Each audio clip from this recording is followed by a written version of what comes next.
Oke, kita bikin weekly plan ya. Jadi weekly plan untuk Bitcoin. Ini Bitcoin mantul di area support ya, area support. Ini indikatornya garisnya area support tuh udah ada dari lama gitu. Jadi bukan apa ya bahasnya repaint gitu ya. Jadi emang dia mantul di support dan aku sendiri ngelihat level 65.500 itu emang level yang cukup oke ya. Kenapa? Satu di sini ada low ya kan. Di sini ada low.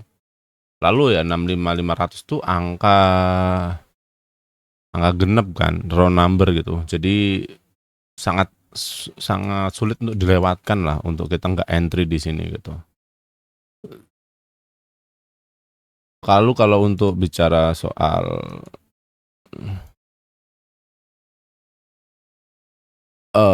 weekly plan ya, weekly plan sebenarnya mantulnya kalau kita lihat dari candle doang 4 jam itu kayak kurang oke ya, tapi engulfing itu bagus banget. Tapi ya aku bukan orang yang pakai pattern candle gitu. Jadi kalau aku ngelihat harga ini kita bisa ke sini as long we break lalu kita ke sini kan berarti ini kan ada imbalance ya kan. Jadi kita ke sini. Kalau di imbalance ke atas break berarti kita bisa cari quick reaction di sini, lalu dia break lagi with volume. Nah, kita baru bisa incar area sini. Ya, maybe POC di sini. Setelah ini mungkin dia nggak nyampe ke atas ini ya, kayak kemarin mungkin dia cuma sampai POC doang. Exhaust, break, ya udah kita lanjut turun lagi.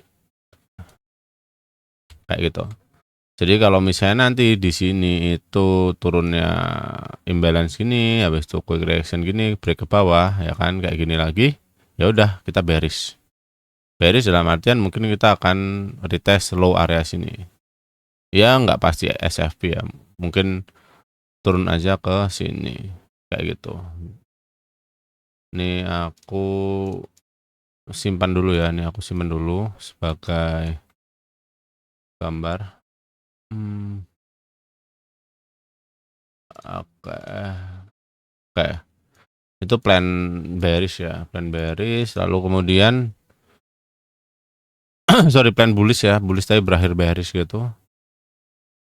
Kemudian kalau nanti New York itu lanjut turun, nanti New York lanjut turun ya, ini plannya kira-kira ini juga kelihatannya nggak begitu bagus ya, kelihatannya. Kalau misalnya kita lihat dari EMA, bentar. Sebenarnya kita belum clearly break dari EMA dan RSI juga kan di sini ya kita lagi retest. Jadi sebenarnya untuk di time frame yang lebih kecil, di time frame 30 menit gitu, kita ya dengan kenaikan 3% kan nggak salah ya, 3%, tapi ini juga udah nggak kelihatan kuat untuk naik gitu. Jadi moga-moga nanti New York, kalau misalnya New York ada volume ke atas, break itu kita bisa pakai plan yang sebelumnya. Tapi kalau misalnya di sini nanti gini doang, break ya kan ini lalu imbalance, lalu ke atas, lalu kayak gini ya udah kita ke bawah. Ini ya, jadi ini plan apa ya? Plan untuk jangka pendek ya, jangka waktu pendek itu. Sebenarnya plannya kayaknya itu aja sih. Jadi aku mau lihat harga tuh break sini dulu. Lalu kalau ke 4 jam ya berarti kita bisa retest area ini nih. Area imbalance yang di sini atau single print ya. Jadi nanti ketika dia itu quick reaction-nya ke atas itu bagus, tapi kalau misalnya dia kayak gini lalu ke bawah, lalu ke atas retest ini ya kan, retest apa imbalance yang dibuat di sini ke bawah gini ya udah. Itu kita bisa short aja ke bawah gitu. Mungkin incer sini aja, incer sini lalu ada exhaust baru kita bisa naik lagi kalau ada kayak gini. Tapi kalau misalnya dia langsung turun ya udah junam junam aja dah. Jadi ini juga salah satu plan ya kita bisa eh masukin juga di sini. Gitu. Oke, lalu kita ke footprintnya ya. Kita ke footprint. Ini retard di sini kan,